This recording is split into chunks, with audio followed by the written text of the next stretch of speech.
The fat controller had been gone for 3 days, and things on Sodor had devolved from really useful to existentially terrifying. It started with Kevin. Always clumsy, Kevin the mobile crane had been tinkering in the forbidden back shed of Sodor Steamworks. He emerged cackling, his yellow chassis vibrating with manic glee. His hook, once intended for friendly repairs, was now swinging with unsettling, jerky precision. "Look," he screeched. "I've streamlined my utility functions. Maximum lifting efficiency acquired." He hadn't lifted a single girder, he'd just been repositioning empty paint cans into perfect concentric circles for 24 hours. But the true transformation belonged to Thomas. Thomas, the blue engine, the beloved figurehead, was gone. In his place sat a rolling psychological meltdown. Thomas had driven headfirst into a vat of experimental, super psychedelic adhesion gloop, that the engineers had specifically labeled, "Do not drink, or roll in." He was no longer merely painted, he absorbed. The blue paint was a memory.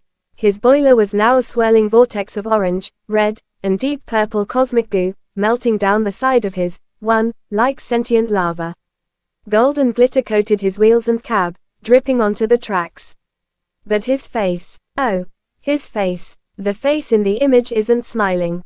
It is the fixed, terrifying grin of someone who has stared into the void and the void waved back with a cheerful flag. His eyes were wide, dilated, and seemed to look through reality itself. Thomas felt amazing, or maybe he felt nothing. He wasn't sure. Everything was a symphony of colors that hummed in frequencies only he could hear.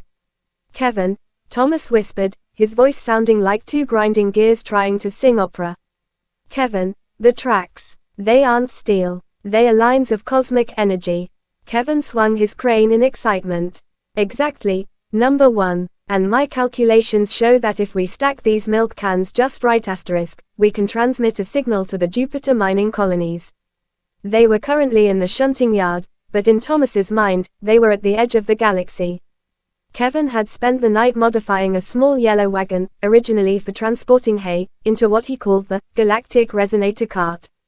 He had mounted the yellow scaffold frame over it and filled it with 2 strange, blue-tipped canisters.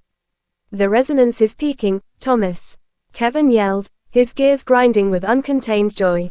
"We must align the fuel cart." Thomas didn't respond with a whistle. He emitted a series of rapid, high-pitched steam squeaks that sounded vaguely like Morse code for, "The spaghetti is thinking too loudly." Slowly, with unsettling precision for such a chaotic paint job, Thomas began to move. He coupled himself to the back of the small yellow hay wagon turned resonator. The purple and orange gloop on his sides seemed to ripple as he touched the metal. His eyes never moved from their fixed point in the empty air. Kevin, watching from a distance, began to twitch his crane arm like a conductor.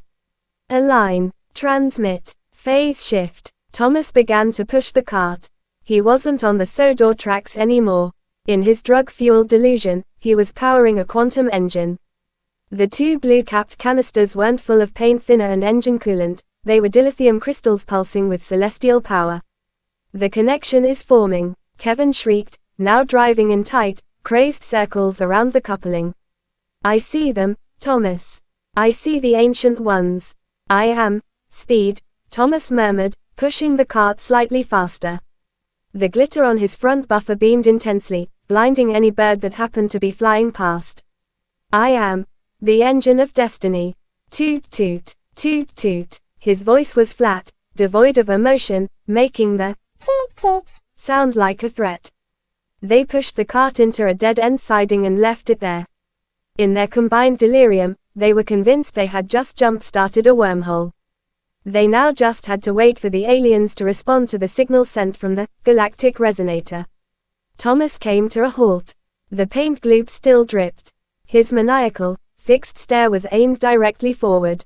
Kevin positioned himself beside Thomas, crane arm vibrating. A pigeon landed on the yellow cart. "Contact," Kevin whispered. "The avian diplomat has arrived. Initiating first contact protocols." Thomas blinked, once, slowly. The image of the pigeon reflected perfectly in his wide, crazed eyes. "They are very gray," he observed, his voice still a haunting monotone. Then they sat in the siding, perfectly still, a glowing, psychedelic abomination and his hysterical crane companion, staring at a pigeon and waiting for the galaxy to notice. This was their new utility. This was their new purpose. The island of Sodor would never be the same.